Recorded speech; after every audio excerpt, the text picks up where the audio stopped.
오늘은 사사기 16장이고요. 저희가 아마 잘 알고 있는 이 사사 삼손의 마지막 스토리입니다. 삼손과 들릴라가 이제 등장을 하게 되는데요. 삼손이라고 하는 사람이 어떤 사람이었는가? 우리가 지난 15장까지 이 삼손이라는 인물에 대해서 좀 살펴봤다면 한 부모에 의해서 삼손은 태어나기 전부터 나실인으로 하나님께 드려진 그런 구별된 자였습니다. 또 그는 이스라엘의 사사였고, 그리고 지금까지도 어떤 사사도 갖지 못했던 아주 엄청난 힘과 능력을 또 소유한 사람이었죠. 하지만 앞서 기록된 그 인생을 좀 우리가 살펴보면 그는 일단 자기 마음 가는 대로, 자기가 원하는 대로 행동하고 또 그렇게 살았던 인물이었고, 또 비록 이스라엘을 구원한다고 나름 여러 가지 시도하고 애도 썼지만 그 방식에 있어서 굉장히 지혜롭지 못했던 그런 인물로 소개되었습니다. 하지만 다만 이 삼손이 가진 그 힘만큼은 참 너무나 대단한 것이었기 때문에 그 누구도 당해낼 수 없었고, 참 그래서 자신의 아내를 죽인 이 블레셋 사람들에게 그 원수를 갚을 때 이 나귀 턱뼈 하나로 1000명을 죽일 정도로 참 이 삼손이라는 자는 굉장히 특별한 그런 힘과 능력이 있었던 사람이었죠. 이제 그런 그가 이제 오늘 본문에 들어서서는 또 다른 실수들을 범하게 되는데요. 이제 오늘 본문을 통해서 우리는 이제 크게 이 정욕에 눈이 멀었던 그 삼손, 그의 그릇된 행동과 참 그럼에도 불구하고 삼손에게 은혜를 베풀어 주시는 그런 자비하신 하나님의 사랑에 대해서 우리가 좀 살펴보려고 합니다. 먼저 1절에 보시면 삼손이 가사에 가서 거기서 한 기생을 이제 보았다라고 하는데, 이 가사라고 하는 지역이 어딘가 하면요, 이 가사는 이 블레셋이 있는 그런 속해 있는 도시거든요. 블레셋은 당시에 이제 다섯 개의 도시들이 하나로 뭉쳐서 그 연합을 이루는 그런 곳이었는데, 우리가 앞서서도 이제 살펴봤듯이 가드, 아스돗, 아스글론, 에그론, 그리고 가사, 이렇게 5개의 도시가 블레셋 사람들로 모여서 살고 있습니다. 이 가사라는 곳은 이 블레셋의 그 주요 도시들 중에서도 가장 남쪽에 위치해 있고 또 해안가에 위치해 있습니다. 그래서 이곳에서는 여러 가지 상업들이 많이 번성해 있었고 많이 발달된 그런 도시라고 합니다. 또 이 도시는 사사기 1장 우리 18절에 보시면 이스라엘이 가나안을 정복할 때에 처음 또 유다에 의해서 정복된 그런 곳으로 등장하기도 하는데요. 오늘날 지금의 이 시점에서 보면 이 가사라고 하는 곳은 다시 또 블레셋에 의해서 점령당한 그런 곳으로 보여집니다. 그래서 거기서 중요한 것은 이제 한 기생을 보고 이제 그에게 들어갔다라고 하는 것이죠. 삼손이 이제 한 기생을 보게 되었는데 그의 정욕을 채우기 위해서 삼손은 다시 또 그 기생에게 들어가게 된 것이죠. 그러자 이 가사 사람들에게 삼손이 이곳에 왔다는, 블레셋 땅에 들어왔다는 사실이 또 금방 알려지게 되었죠. 당연히 이 가사, 즉 블레셋 사람들은 삼손에 대해서 좋은 감정이 있지 않았습니다. 왜냐하면 자신들의 동족들을 많이 또 무참히 죽였던 사람이었기 때문에 그 사람들은 또 삼손에 대해서 이를 갈고 있었고, 어떻게든 삼손을 잡으려 하고 싶었지만 또 그와 반면에 삼손이 가진 그 힘이 너무나 막강했기 때문에 그들이 어찌할 줄 모르는 그런 상황이었죠. 그래서 그들은 계획하기로 2절에 보니까 가사 사람들에게 삼손이 왔다고 알려짐에 그들이 곧 그를 에워싸고 밤새도록 성문에 매복하고 밤새도록 조용히 하며 이르기를 새벽이 되거든 그를 죽이리라. 이런 계획들을 세운 것이죠.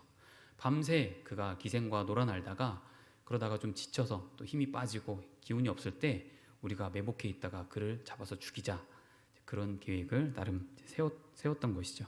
그런데 그때 이 밤중에 삼손이 어떻게 했는가, 이제 누워 있다가 밤중에 일어나서 성 문짝들과 두 문설주와 문 빗장을 빼어가지고 그것을 모두 어깨에 메고 헤브론 앞산 꼭대기로 가니라. 갑자기 일어나가지고 이런 행동들을 하고 있는 것이죠. 매복해 있었던 이 블레셋 군대들은 아마 삼손의 그런 행동들을 보면서 기겁을 했을 것입니다. 어떻게 사람이 성문을, 문짝을 떼어가지고 또 그 문설주와 문 밑장들을 어깨에 메고서 그렇게 유유히 걸어갈 수가 있을까요? 그런 모습은 도저히 사람으로서는 상상하기 힘든 일인데 삼손이 이렇게 하는 것을 보니 그들도 아마 더 이상 싸우거나 그를 매복해서 죽이고자 하는 그런 마음들이 좀 사그라들었을 것입니다. 어떻게 이런 사람들이 있을까? 이런 사람이 있을까? 다시 한번 생각해 보게 되는데 이 지금 삼손이 있는 이 가사에서 그가 지금 당도했던 이 헤브론 산까지는 거리적으로 볼 때 한 64km 정도 떨어져 있는 굉장히 좀 먼 그런 거리이거든요. 그 거리를 삼손은 이렇게 무거운 짐을 들고서 이제 갔던 것이죠.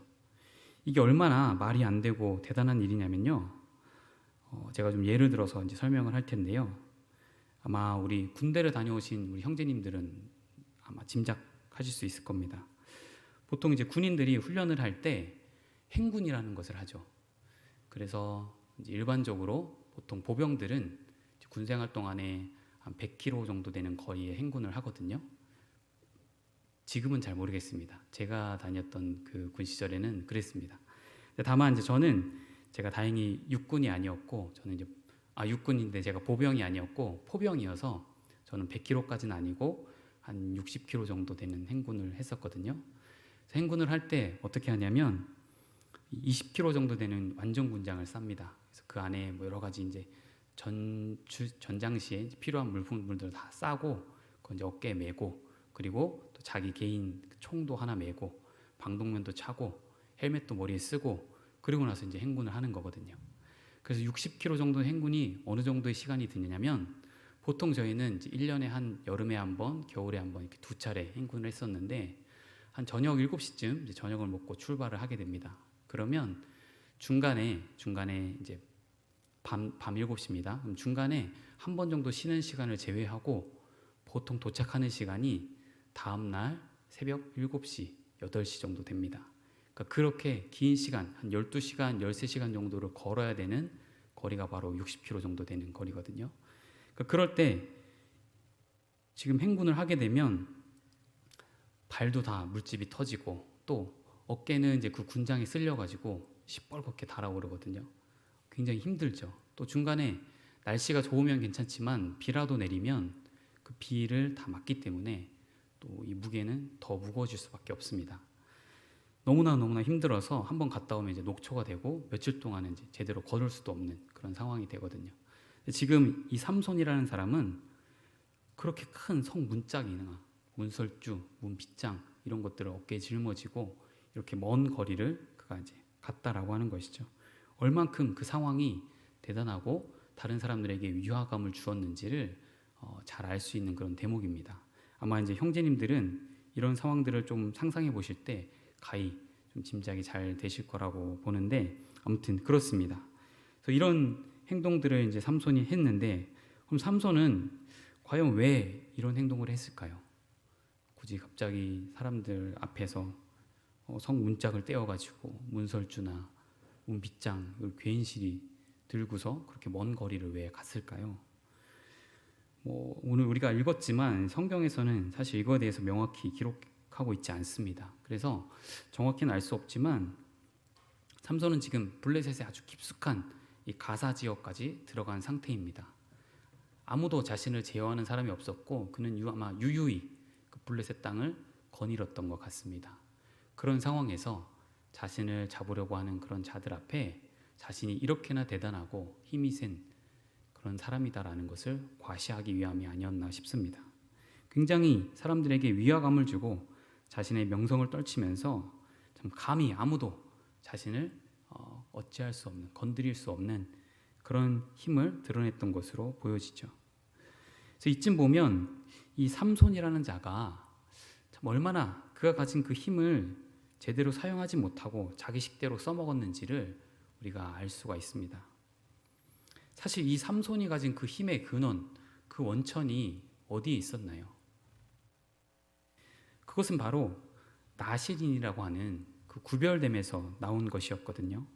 그가 태어날 때부터 머리에 삭도를 내지 않고 부정한 것을 피하면서 하나님께 드려진 자, 구별된 자로서 블레셋의 손에서 이스라엘을 구원하기 위한 자로 그가 그 사명을 받은 자로 살아왔기 때문에 그에게 이러한 막대한 힘이 주어졌던 것입니다. 하나님이 주신 것이죠. 하지만 삼손은 이 블레셋으로부터 이스라엘을 구원하리라는 그런 자신의 사명은 이제 새까맣게 잊었습니다. 지금 이렇게 성벽이나 뜯어서 옮기면서 자신의 힘을 쓸데없이 사용하고 있는 것이죠. 사람들에게 과시용으로 보여주고 그들에게 내가 이런 사람이야, 내가 이런 존재야, 너희가 나를 어찌할 수 없지, 그런 자신의 위용을 떨치는 데에 사용하고 있었던 것이죠. 자신은 이미 이전부터 이스라엘을 구원해 보겠다고 하는 그런 마음이 있었죠. 하지만 그런 마음을 먹었다라면 비록 그 일이 좀 잘못되고 이 일이 제대로 흘러가지 않았다고 해서 그가 그 일을 다시 도모하지 않는 것이 아니라 또 그는 또다시 그 블레셋과의 한판 전투를 위해서 싸워야 될 것이고, 자신이 이렇게 막강한 힘을 가지고 있다라면 그는 어떤 다른 방식을 사용해서라도 이스라엘을 구원하기 위해서 그가 나섰어야 되는 것이죠. 하지만 그는 하나님이 그에게 왜 이런 힘을 주셨는지, 그가 이 땅에 무슨 목적으로 태어났는지에 대한 그런 사명들을 다 잊어버린 채 그저 자신이 하고 싶은 대로, 자신이 원하는 대로 그 힘을 사용하고 또 뽐냈던 그런 삼손 사사가 되었다라는 것이죠. 아내를 잃어버리고 기생이나 찾고 다니면서 이렇게 성문짝이나 뜯고 있는 그런 쓸데없는 일을 지금 하고 있는 삼손의 모습을 우리가 보고 있습니다. 그렇다면 여러분, 참 우리는 마찬가지로 우리가 하나님이 우리에게 주신 은사와 그 사명들을 우리가 잘 사용하고 있습니까?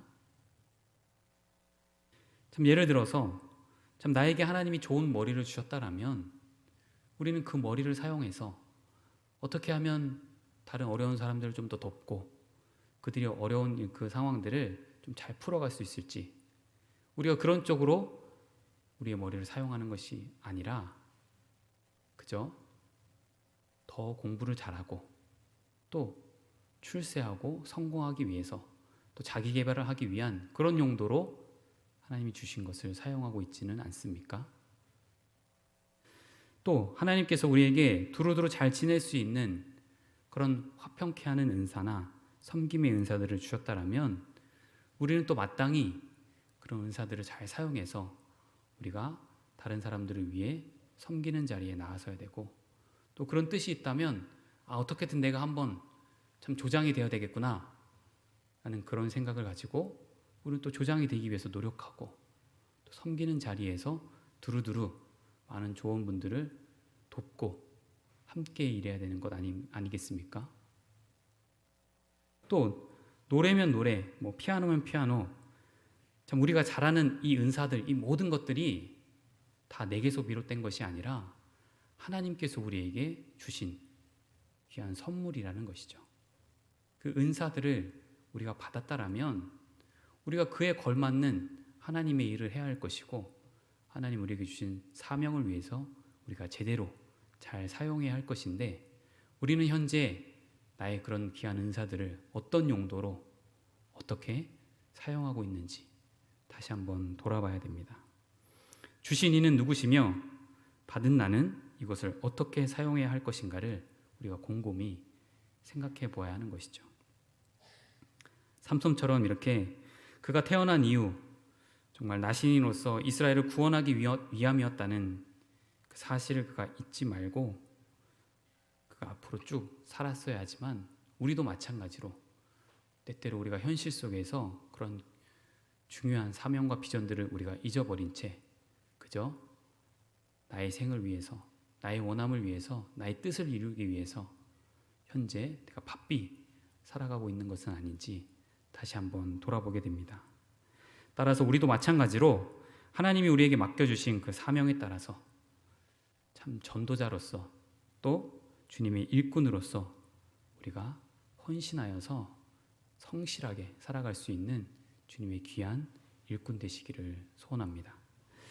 이제 4절부터 21절에서는 삼손이 그가 사랑한 한 여인에 의해서 참 일생일대의 아주 큰 위기에 봉착하게 되는 그런 직면하는 이야기가 나옵니다. 4절에 보니까 이후에 삼손이 소랫골짜기에 들릴라라 이름하는 여인을 사랑하매, 이 삼손이 들릴라라고 하는 여인을 이제 사랑하게 된 것인데, 참으로 삼손은 아주 자주 여인을 사랑했던 것 같습니다.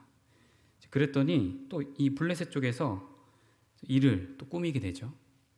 블레셋 사람의 방백들이, 여기서 나오는 이 방백들은 아까 초도에 말씀드렸던 이 블레셋의 5도시들, 그 도시의 이제 영주들입니다.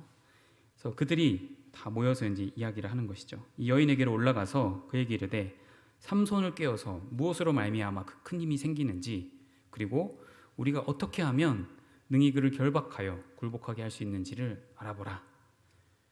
그 삼손 힘의 원천에 대해서 알아오라는 것이죠. 그리하면 우리가 각각 은 1,100개씩을 너에게 주리라. 이들은 도저히 자신들의 힘으로는 이 삼손이라는 자를 어떻게 당해낼 수가 없었기 때문에 이 5 영주들이 모여서 이러한 일을 꾸미는 것이죠. 삼손이 사랑했던 그 여인을 꿰어서 너가 삼손에게 가서 그 힘의 원천을 알아내와라. 그리해주기만 한다면 우리가 은 1,100개를 너에게 주겠다라고 하는 것이죠. 그런데 보십시오. 여기서 이들이 약속한 그 물질의 그 값어치가 어떻게 하느냐면 은 1,100개씩인데 이것이 각각입니다. 각각. 그러니까 5 영주들에 의해서 각각 은 1,100개씩을 받는 것이죠. 정말로 엄청난 그런 부를 약속받는 것입니다. 이 여인의 입장에서는 아마 평생 여인이 모을 수도 없고 또 꿈꿀 수도 없는, 감히 상상할 수 없는 그런 금액이 지금 이제 보장되는 것이죠. 그래서 이 여인은 이제 이 엄청난 돈 앞에 참 자신을 사랑한 삼손이며, 참 그가 이스라엘을 구원할 그런 구원자이며, 또 상상할 수 없는 힘과 능력을 가진 자라는 것, 참 이 모든 것이 중요하지 않게 되는 것이죠. 그 돈을 얻느냐 못 얻느냐가 이 여인에게는 매우 중요한 일이 되어버렸습니다. 자, 앞으로 이어지는 이 내용을 바로 그녀의 그런 행동이 바로 그런 마음에서 비롯된 것임을 잘 나타내주고 있습니다. 6절에 보니까 들릴라가 삼손에게 말하되 청하건대 당신의 큰 힘이 무엇으로 말미암아 생기며 어떻게 하면 능히 당신을 결박하여 굴복하게 할 수 있을는지 내게 말하라. 왜 삼손이 이런 이야기를 들릴라에게 해줘야 되죠? 아주 마땅히 자신이 이런 이야기를 들어야 되는 것 마냥 들릴라는 삼손에게 이렇게 이야기하는 것이죠. 뿐만 아닙니다. 또 일이 잘 진행되지 않았을 때 또 들릴라는 이야기하죠. 10절에 보니까 들릴라가 삼손에게 이르되 보라 당신이 나를 희롱하여 내게 거짓말을 하였도다. 청하건대 무엇으로 당신을 결박할 수 있을는지 이제는 내게 말하라. 또 들릴라는 삼손에게 마땅히 자신이 요구해야 될 것을 이야기하는 것처럼 왜 나에게 그것을 말해주지 않느냐, 당장 말하라, 이런 식으로 지금 이야기하죠. 또 등장합니다. 13절에 당신이 이때까지 나를 희롱하여 내게 거짓말을 하였도다. 내가 무엇으로 당신을 결박할 수 있을는지 내게 말하라. 굉장히 좀 뻔뻔하기도 한데요, 들릴라는 사실 지금 이 모든 것들이 다 중요하지 않습니다. 자신에게는 그 큰 금액의 돈이 오느냐 안 오느냐, 자신이 지금 그것을 얻느냐 못 얻느냐가 굉장히 중요하기 때문에 자신을 사랑하는 그 삼손의 그 감정을 이용해서 어떻게든 그 힘의 근원, 원천을 알아내고자 들릴라는 계속해서 삼손에게 이야기하는 것이죠. 그랬을 때 삼손은 이제 몇 가지 또 허위 정보를 주게 되죠. 첫 번째는 마르지 아니한 새 활줄 7으로 나를 결박하면 내가 힘을 잃을 것이다. 두 번째는 만일 쓰지 아니한 새 밧줄들로 나를 결박하면 또 내가 평범한 사람들과 같을 것이다. 세 번째로 그대가 만일 나의 머리털 7가닥을 배틀의 날실에 섞어 짜면 그렇게 되리라. 굉장히 또 삼손은 거짓말에 유능한 자였던 것 같습니다. 이렇게 여러 가지 방식으로 들릴라에게 거짓 정보를 주었지만 모두 다 사실이 아니었죠. 들릴라가 힘의 원천을 물어볼 때마다 삼손은 잘못된 정보를 그 여인에게 주었고, 여인은 그 돈을 얻기 위해서 더더욱 집요하게 삼손을 괴롭혔습니다. 근데 사실 이쯤 되면 좀 삼손이 좀 모자른 게 아닌가 좀 생각을 해보게 되거든요. 아니면 좀 일부러 속아주는 걸까요? 왜냐하면 이 비슷한 상황을 삼손은 이전에도 이미 겪었잖아요. 그래서 딥나의 여인에게 의해서 그가 여러 번 또 추궁을 당하고 또 그랬을 때 자기가 결국에는 그 비밀을 실토할 수밖에 없었던 그런 사건을 이미 경험했던 삼손입니다. 지금 이 들릴라라고 하는 이 여인이 물론 본인이 사랑하는 여인이었지만 그 여인이 이렇게 집요하게 자신의 힘의 원천에 대해서 물어볼 때 삼손은 그것에 대해서 좀 다른 시각으로 한번 의심하고 또 한 번 더 생각해 보아야 됐을 것인데 지금 삼손은 중요한 게 그 여인을 사랑했다라는 것이죠. 그렇기 때문에 그 여인의 어떤 행동과 말 이런 것들이 자신에게 전혀 거슬리지 않았던 것이고 그저 자신의 눈에는 그냥 귀여워 보이고 예뻐 보이는 그런 여인의 투정으로 밖에 보이지 않았을 것입니다. 한 번 더 의심하고 한 다리 건너짓고 여인에 대해서 생각해 보았다라면 충분히 그가 그 여인의 의도에 대해서 그 마음에 대해서 그가 생각했을 것인데 삼손은 지금 그런 영적 분별 상태조차도 되지 않는 그런 상태라는 것이죠. 이렇게 삼손은 이 들릴라에게 들들 볶이고 있습니다. 그러면서 15절에 보니까 들릴라가 삼손에게 이르되 당신의 마음이 내게 있지 아니하면서 당신이 어찌 나를 사랑한다 아느냐 당신이 이로써 3번이나 나를 희롱하고 당신의 큰 힘이 무엇으로 말미암아 생기는지를 내게 말하지 아니하였도다. 아마 단단히 이제 미친 그런 상태여서 삼손에게 이렇게 조르고 졸라 계속해서 이야기하니까 결국에 삼손의 마음이 번뇌하여 죽을 지경이 되었다라는 것이죠. 굉장히 끈질긴 그런 여인이었습니다. 큰 금액의 보수를 얻기 위해서 그녀는 멈추지 않았죠. 그 원인의 힘의 원천을 알아내기까지 그녀는 계속해서 이야기했던 것이죠. 결국에는 삼손이 이제 두 손 두 발을 들게 되고 17절에 보니 그에게 이르되 내 머리 위에는 삭도를 대지 아니하였나니 이는 내가 모태에서부터 하나님의 나실인이 되었음이라. 만일 내 머리가 밀리면 내 힘이 내게서 떠나고 나는 약해져서 다른 사람과 같으리라. 결국 삼손은 그 여인의 추궁에 못 이겨 절대 이야기해서는 안 되는 그런 놀라운 하나님의 비밀에 대해서 이제 발설을 하게 되는 것이죠. 그로 인해서 이제 들릴라는 그 비밀을 또 방백들에게 알려주게 되고 그 영주들은 그걸 이용해서 삼손을 잡아들이게 됩니다. 이때까지도 삼손은 사실 아무런 의심조차 하지 못하고 있습니다. 자신이 사랑했던 여인이고 그녀에게 자신의 모든 비밀을 알려줄 만큼 각별했지만 사실 이 들릴라라고 하는 이 여인은 삼손의 비밀이나 아니 이런 것 따위는 전혀 중요하지 않았던 것이죠. 그녀에게는 오로지 자신이 얻게 될 그런 금전적인 보수, 큰 금액의 또 이런 재물이 중요했던 것이죠. 결국 들릴라가 이르되 삼손이여 블레셋 사람이 당신에게 들이닥쳤느니라 하니 삼손이 잠을 깨며 이르기를 내가 전과 같이 나가서 몸을 떨치리라 하였으나 여호와께서 이미 자기를 떠나신 줄을 깨닫지 못하였더라. 블레셋 사람들이 그를 붙잡아 그의 눈을 빼고 끌고 가사에 내려가 놋줄로 매고 그에게 옥에서 맷돌을 돌리게 하였더라. 삼손은 이렇게 참 자신의 힘을 그가 제대로 써보지도 못하고 아주 허무하게 붙잡혀서 두 눈이 뽑힌 채 그런 비참한 삶을 살 수밖에 없었죠. 아주 삼손은 시각적으로 참 약하고 둔한 자였을지 모릅니다. 자신의 두 눈으로 여인을 사랑하고 또 정욕을 품었으며 하나님의 뜻을 따르지 않던 그런 삶을 살던 삼손이 이제는 그 두 눈이 뽑힌 채 아무런 힘을 사용하지 못하고 목에서 맷돌이나 돌리는 그런 비참한 신세가 되어버린 것이죠. 참 이렇게 삼손이라고 하는 어느 한 이스라엘의 사사요 큰 능력의 인물이 이렇게 그 인생을 마감하는구나 우리는 생각할 수 있지만 우리가 알다시피 이제 이후에 등장하는 내용을 통해서 우리는 하나님의 은혜를 다시 한번 떠올리게 됩니다. 삼손에게 하나님의 은혜가 임하죠.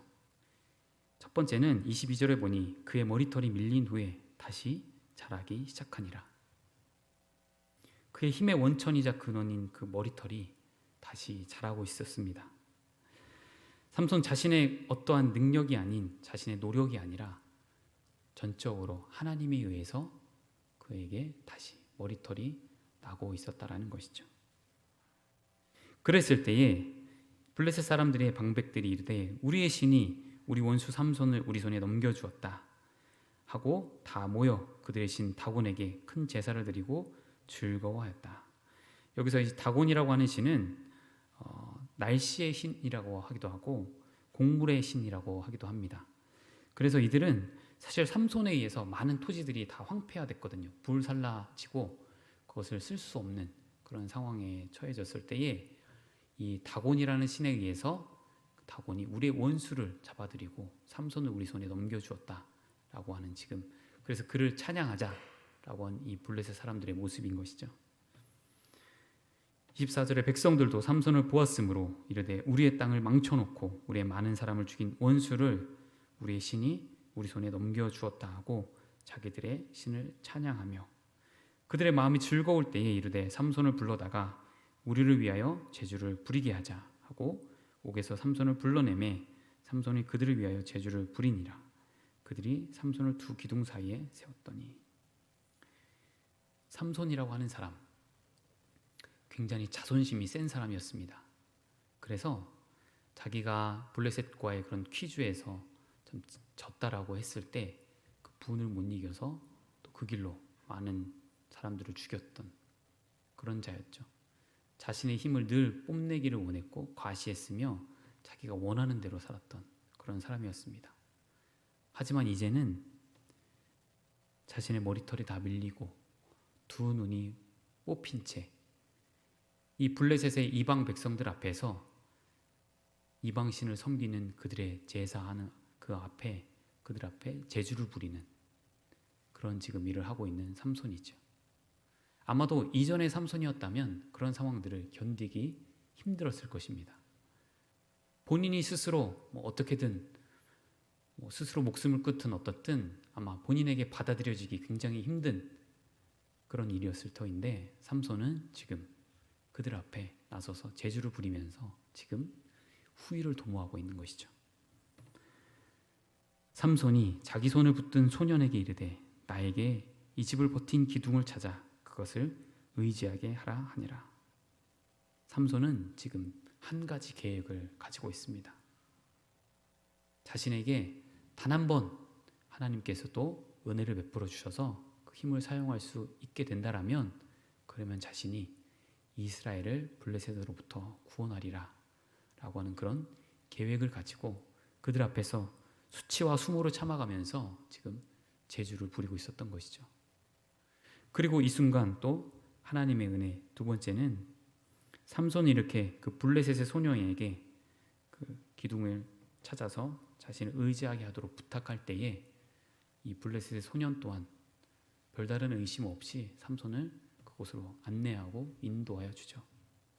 만약 소년의 이런 도움이 없었다라면 사실 앞을 보지 못하는 삼손의 입장에서는 그가 어찌할 도리 방도가 없었던 것이죠. 하지만 또 이런 세밀한 하나님의 인도하심으로 그가 결과적으로 큰일을 할 수 있는 그런 계기가 마련된 것입니다. 그 집에는 남녀가 가득하니 블레셋 모든 방백들도 거기에 있고 지붕에 있는 남녀도 3,000명 가량이라. 다 삼손이 제주 부리는 것을 보더라. 수많은 사람들이 모인 자리에서 삼손이 제주를 부리면서 마지막에 그 클라이막스 그때를 지금 기다리고 있었습니다. 삼손이 여호와께 부르짖어 이르되 주 여호와여 구하옵나니 나를 생각하옵소서. 하나님이여 구하옵나니 이번만 나를 강하게 하사 나의 두 눈을 뺀 블레셋 사람에게 원수를 단번에 갚게 하옵소서. 삼손은 이제 진정 여호와 하나님을 떠올리며 간절히 하나님께 간구하고 있습니다. 삼손은 머리카락이 잘려서 그가 모든 힘이 사라진 그때야 비로소 하나님의 말씀, 그 언약이 떠올랐던 것이죠. 그래서 그는 어쩌면 이날만을 기다려왔을지 모릅니다. 자신이 태어난 이후 참 블레셋으로부터 이스라엘을 구원하기 위함인데, 진정 자신에게 단 한 번의 그런 기회가 주어진다면 내가 내 목숨까지도 다 내어서 이스라엘을 구원하겠다라고 하는 그런 당찬 계획이었던 것이죠. 하나님이 주신 그 사명을 내가 이제야 비로소 감당할 수 있겠구나라고 하는 그 뜻을 이제 갖게 된 것입니다. 결국 29절에 삼손이 집을 버틴 두 기둥 가운데 하나는 왼손으로 하나는 오른손으로 껴 의지하고, 삼손이 이르되 블레셋 사람과 함께 죽기를 원하노라 하고 힘을 다하여 몸을 굽힘에 그 집이 곧 무너져 그 안에 있는 모든 방백들과 온 백성에게 덮이니 삼손이 죽을 때에 죽인 자가 살았을 때에 죽인 자보다 더욱 많았더라. 바로 하나님의 은혜 세 번째입니다. 사실 하나님은 삼손에게 너가 다시 그 힘을 얻을 수 있을 것이다 라고 말씀하시지 않았습니다. 그 어떤 약속도 있지 않았죠. 하지만 애타게 찾고 부르짖는 그 삼손의 간절한 뜻에 하나님은 응답하여 주셔서 그 마지막 그 중요한 순간 하나님은 다시 그에게 놀라운 힘을 주셨던 것이죠. 삼손은 그가 그 마음속에 과연 이 일이 이루어질까? 내가 하나님께 간절히 간구했지만 그 힘을 잃어버린 나에게 하나님이 다시 그 힘을 주실까?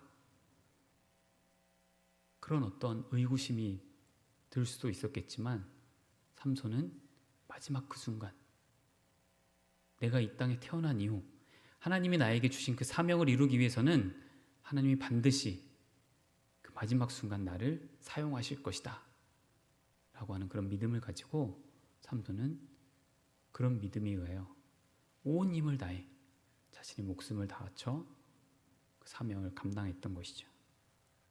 그 결과 하나님께서는 그에게 이전보다 더 큰 블레셋 사람들을 또 다 죽이게 되는 은혜를 베풀어 주셨던 것입니다.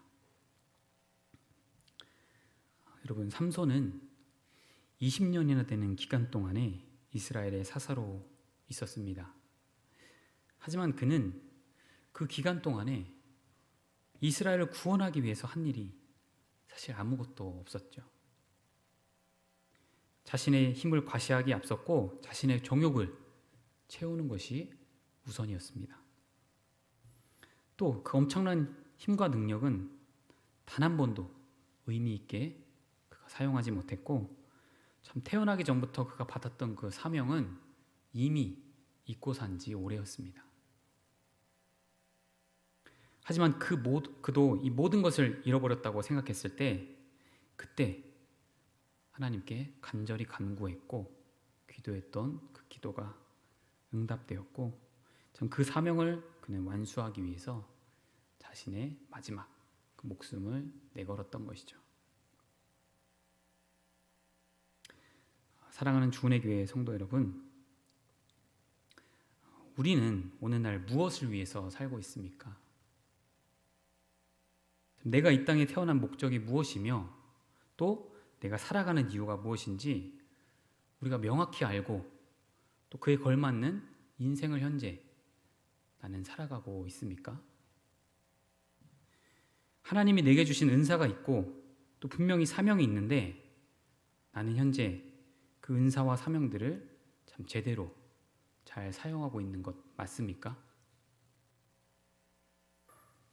하나님 나라를 위해서 하나님이 기뻐하시는 그 일들을 우리가 해야 하는데 현재 나는 무엇 때문에 그렇게 바쁘게 살아가고 있는 것이죠?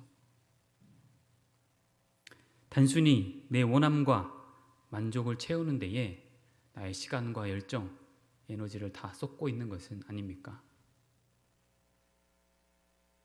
우리는 분명히 주님 만나 뵙는 그날이 우리에게 찾아올 것입니다.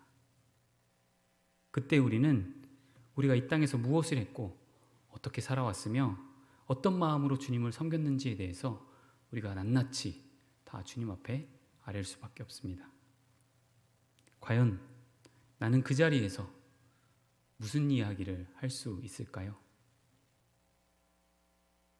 그렇기 때문에 우리가 헌신해야 되고 참 신실한 일꾼이 되어서 주님이 우리에게 맡겨주신 사명을 참 우리가 잘 감당해야 된다. 이런 이야기를 할 수밖에 없는데요. 참 안타까운 것은 요즘 이런 이야기들을 이제 하면 참 교회에서 강요한다, 뭐 어쩐다 이렇게 해서 또 많은 젊은이들이 교회를 떠난다라고 하는 그런 교회 보고서의 자료들이 또 있습니다. 그런 이야기들을 들을 때 참 너무나 안타까운 마음이 듭니다. 저도 이런 이야기를 참 할 수밖에 없는 것이 제가 옛날 사람이라서 그런지 모르겠습니다. 어느덧 저도 돌아보니 이제 아저씨의 반열에 올라 있더라고요. 이전에는 참 듣기 싫었던 그런 말들을 또 할 수밖에 없는 그런 입장인데요. 곰곰이 생각해 볼 때 그렇다면 이건 옛날 사람이니까 아니면 내가 사역자니까 그래서 이런 이야기를 하는 것인가? 그런 의문, 그런 질문을 할 수밖에 없었습니다. 하지만 분명한 것은 제 안에, 제 기준에, 제 생각에 이것이 비록 제가 사역자가 아니었더라도 비록 제가 이만큼의 나이를 먹지 않았더라도 분명 하나님께서 기뻐하실 만한 일이고 우리가 이 땅을 살아가는 동안에 마땅히 해야 할 일이 아닌가라는 그런 굳은 확신이 저에게 있었습니다. 단순히 듣기 싫은 이야기라고 해서 저는 못하는데 교회에서 왜 그렇게 힘들게 우리를 못 살게 구느냐, 우리 좀 내버려 두고 우리가 좀 더 할 수 있을 때까지 기다려달라. 물론 교회는 충분히 기다릴 수 있습니다. 우리가 그렇게 열심히 또 성장해 나아가야겠죠. 하지만 중요한 것은 지금 우리가 살고 있는 이 시대, 흔히 우리가 말하기를 말세라고 이야기하죠. 말세이 때 예수 그리스도께서 언제 다시 오실지 모르는 그 임박한 그때를 우리가 살아가고 있다는 것이죠. 그렇다면 정말로 우리가 그런 긴박한 상황 속에서 살고 있는 하나님의 그런 사명자, 주님의 일꾼이 맞는가라는 것이죠. 우리에게 정해진 시간이 있어서 우리가 그때까지 좀 여유롭게 이런 것들을 다 준비해가면서 기다리고 하나하나 차근차근 하면 얼마나 우리도 좋겠습니까? 하지만 우리는 주님 언제 오실 날을 언제 오실지 알 수 없기 때문에 하루하루를 늘 주님 오실 것을 기대하고 준비하면서 소망함을 가지고 우리가 살아야 된다는 것이죠. 그렇다면 그런 주님이 오실 것을 우리가 기대하고 맞이하면서 살고 있는 사람이라면 마땅히 이렇게 이야기하고 사명에 대해서, 비전에 대해서, 자신의 은사에 대해서 잘 사용하고 있는 것에 대해서 우리는 물어보지 않을 수 없고 우리 자신을 돌아보지 않을 수 없다라는 것이죠. 현재 내가 살고 있는 이 하루, 오늘의 이 인생이 정말 값진 것이며 하나님이 나에게 맡겨주신 그 사명대로 우리가 신실하게 살았다고 하는 그런 고백이 우리 안에 있습니까? 하나님이 우리에게 말씀하신 것, 주님이 우리에게 말씀하신 것, 내 양을 먹이라고 하셨던 그 말씀을 우리는 명심하고 우리 마음속에 잘 새기고 우리가 죽는 날까지 주님을 만나 뵈는 그 날까지 나를 어떻게 더 잘 사용해서 주님이 우리에게 맡기신 그 귀한 것을 우리가 잘 써먹을 수 있을지, 나를 사용해 그 양들을 우리는 어떻게 돌볼 수 있을지 우리는 고민하고 그 고민에 나오는 결단들을 우리가 실행하며 살아야 됩니다. 우리 머릿속에만 있는 신앙과 믿음이 아니라 우리 삶에서, 우리 행동에서, 우리 마음과 결단에서 나오는 그런 행함이 있는 그러한 삶을 우리가 살아야겠습니다. 우리가 마땅히 할 것에 대해서 절대 우리는 타협하지 않아야 합니다. 하나님이 우리에게 주신 이 시간과 또 재정, 건강, 열정, 이 모든 것들을 단순히 나를 위해서만, 또 내 가족을 위해서만 우리가 사용하는 것이 아니라 정말 하나님께서 기뻐하실 만한 일을 위해, 나에게 주신 그 사명과 비전을 위해서 내가 그 주신 것들을 잘 사용하기를 원합니다. 나에게 주신 그 귀한 은혜들을 우리가 생각하면서 값진 것, 좀 우리가 세월을 아끼며 주님 다시 언제 오실 날이 임박해 있다라고 하는 그런 생각을 가지고 우리가 하루하루를 살아갈 때에 참 내가 잘하는 것이 무엇이지? 하나님이 나에게 주신 은사가 뭘까? 내가 알고 있는 것, 내가 잘하고 있는 것, 그것들을 잘 더 개발하고 사용하여서 우리 공동체를 섬기고 또 믿는 자들을 섬기며 하나님 나라를 위해서 마음껏 사용할 수 있는 우리 성도님들 되었으면 좋겠습니다.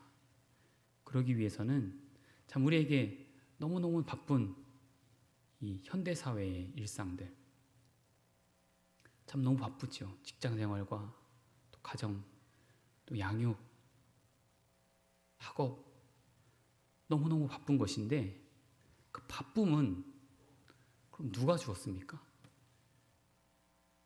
하나님이 우리에게 주신 것인가요? 좀 바빠라. 너 굉장히 한가한 것 같다. 우리가 우리 스스로 원하고 우리가 자원해서 그 바쁜 생활들을 우리가 하고 있죠. 왜 우리는 우리 스스로 바쁘게 살면서 하나님께 투정하고 못합니다. 할 수 없습니다. 바쁩니다. 피곤합니다. 그런 이야기를 하고 있을까요? 내가 할 수 없는 상황이라면 할 수 있도록 우리가 우리 자신을 잘 돌아보면서 어떻게 하면 귀한 일들을 우리가 더 잘할 수 있을까? 어떻게 하면 그 사명을 위해서 내가 시간과 열정, 재정을 더 사용할 수 있을까? 그것을 위해서 우리는 고민하고 결단해야겠죠.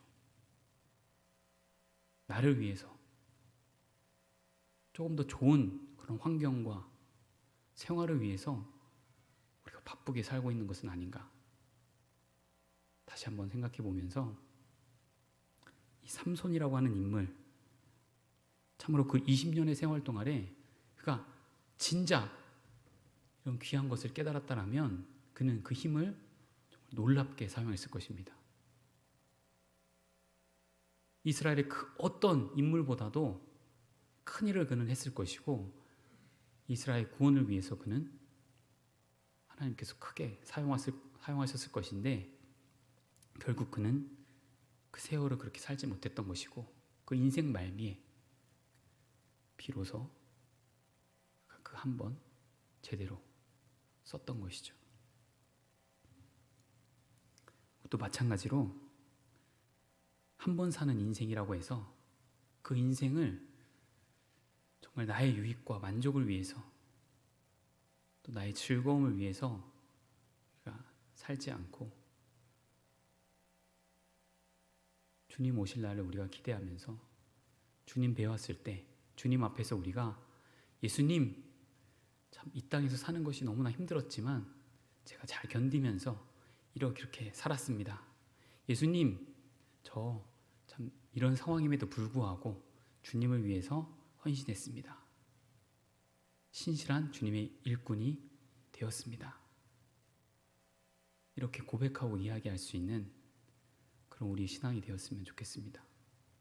그러기 위해서 현재 나에게 원수가 되는 것, 내가 무찔러야 될 원수, 그 대적이 무엇인가 우리가 생각해 보면서 그 원수를 끊어내기 위해서 삼손의 경우 참 여러 가지 안목의 죄악들을 그가 쫓아 살았는데 우리 또한 마찬가지로 우리가 자주 넘어지고 우리가 힘들어하는 그런 죄악된 것들, 그 원수된 것에 대해서 우리가 철저히 끊어버리고 참 주님이 우리에게 주신 귀한 것들, 은사와 또 사명들을 우리가 잘 받아 살아갈 수 있는 우리 성도님들 되시기를 소원합니다. 이 시간 우리 함께 같이 기도했으면 좋겠습니다. 우리가 이 삼손이라고 하는 이 인물, 참 우리는 그에 대해서 얼만큼 알고 있었습니까? 참 우리가 어릴 때부터 또 많은 이야기를 통해서 또 성경 동화를 통해서 참 그 삼손이라는 인물에 대해서 참 그 힘의 위용에 대해서만 참 많이 알아왔던 것은 아닌가. 참 그가 이스라엘의 참 구원자로서 하나님께서 예비하여 주셨고 또 그가 구별된 그런 인생을 살았어야만 되는 그런 마땅한 인생이었지만 그는 결국 그렇게 살지 못했고 자신이 원하는 대로 살다가 또 끝내 또 비참한 그런 인생을 또 마무리하게 되었죠.